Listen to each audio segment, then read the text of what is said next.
Today I'm rising to inform the House of an extremely serious matter. I just informed the leaders of the opposition directly, but I want now to speak with all Canadians.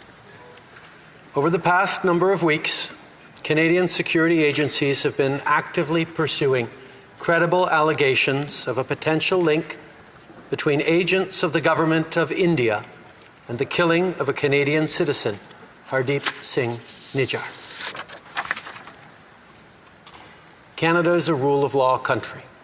The protection of our citizens and defence of our sovereignty are fundamental. Canada has declared its deep concerns to the top intelligence and security officials of the Indian government. Canada और India के बीच में जो political conflict चल रहे हैं उसको लेके बहुत सारे क्वेश्चंस अराइज हो रहे हैं, specially in regards to the immigration applications कि जो एप्लीकेशंस अभी अंडर प्रोसेसिंग चल रही हैं, जब वो एप्लीकेंट्स जिन्होंने अभी एप्लीकेशन सबमिट करनी है और जो कैनेडियंस इंडिया जाना चाहते हैं, बहुत सारे क्वेश्चंस ऐसे हैं कि इस सिचुएशन का उनकी एप्लीकेशंस के ऊपर क्या इम्पैक्ट पड़ेगा. So stay with me till the end of the video. जो भी हमारे पास फैक्ट्स हैं, जो इन्फॉर्मेशन है, उस बेसिस पे इस टॉपिक के बारे में हम डिटेल में बात करेंगे. So without any further delay let's get in the video.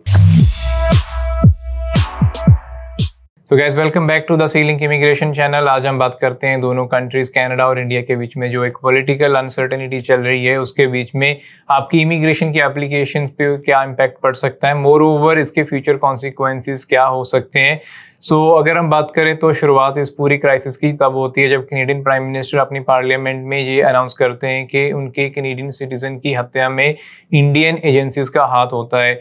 उसके बाद में इंडिया इसको एस्केलेट करके जो Canadian diplomat senior intelligent officer होते हैं न्यू दिल्ली में, उनको एक्सपेल कर देते हैं 5 डेज के नोटिस के साथ. एंड सेम देखने को मिलता है जब कनाडा में इंडियन डिप्लोमेट को एक्सपेल किया जाता है with the same 5 days notice as well. तो ये सिचुएशन और ख़राब तब होती है जब इंडिया अनाउंस करता है कि इसकी जो BLS वीज़ा सर्विसेज हैं वो कनाडा में अभी ऑपरेशनल नहीं होंगी. अगर कनाडा में किसी ने इंडिया का वीज़ा लेना है इंडिया ट्रैवल करने के लिए तो उसको अभी वीज़ा नहीं मिल सकता है, बिकॉज इंडिया की जो सर्विस एजेंसी है BLS वो अभी ऑपरेशनल नहीं है. उसकी वेबसाइट पे भी उन्होंने अनाउंस किया गया है कि till further notice this services will be closed. इसके रिजल्ट में अभी तक कनाडा ने ऐसा कोई अनाउंसमेंट नहीं दिया है कि इसकी कनाडा की जो वीज़ा सर्विसेज है इंडिया में उसमें कोई प्रॉब्लम आएगी. वो सारे एप्लीकेंट्स जिनकी एप्लीकेशन अभी ऑलरेडी अंडर प्रोसेसिंग चल रही हैं कनाडा की, that can be visitor visa application, study visa, work permit और कोई भी family visa.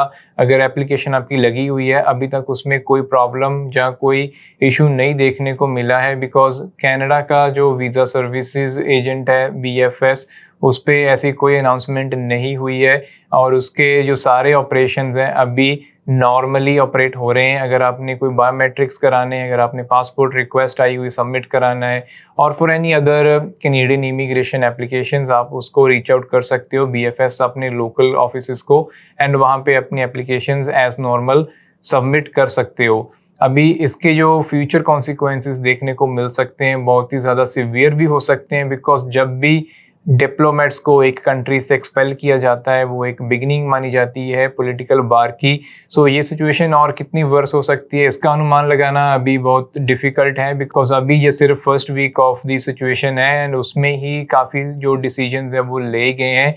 And more over अगर मान लीजिए कनाडा भी ऐसा अपनी सर्विसेज को बंद कर देता है इंडियंस के लिए, तो वो सारे एप्लीकेंट्स जो अभी इंडिया में वीज़ा लगा रहे हैं या लगाना चाहते थे उनको बहुत बड़ी प्रॉब्लम आएगी, because they won't be able to travel to Canada to meet their family members here. तो होपफुली ऐसा कुछ देखने को ना मिले एंड ये सिचुएशन जो है वो जल्दी रिजॉल्व हो. एंड इन बिटवीन अगर आपको कोई भी अपडेट चाहिए इस सिचुएशन के मैटर में तो इंडिया की एक ऑफिशियल वेबसाइट है जहाँ पे आप चेक कर सकते हो. सेम अपनी जो BFS की ऑफिशियल वेबसाइट्स है वहाँ पे भी जाके आप चेक कर सकते हो any recent updates regarding this matter for your immigration applications. अभी जो लास्ट सबसे बड़ी इंपॉर्टेंट बात वो है कि अगर ये सिचुएशन अभी रिजॉल्व नहीं होती है and it gets even worse और इसको टाइम ज़्यादा लग जाता है, आपकी एप्लीकेशंस पे क्या इम्पैक्ट पड़ेगा. मोस्टली इंडिया से जो स्टूडेंट आते हैं कनाडा पढ़ने के लिए या वर्कर्स आते हैं उनको एक बहुत बड़ा कंसर्न है कि अगर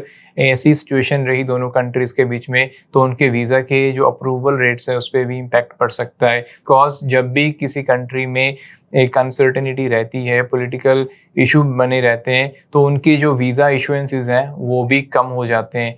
सो होपफुली वी ऑल विश कि ये सिचुएशन जल्दी से जल्दी रिजॉल्व हो ताकि आपको ऐसा कोई इशू ना देखने को मिले। बिकॉज इंडिया एंड कनाडा का जो इमिग्रेशन की हिस्ट्री है वो बहुत पुरानी है। And stay tune for the next video. अगर आपको कोई भी इन्फॉर्मेशन चाहिए so make sure you subscribe the channel. Thank you.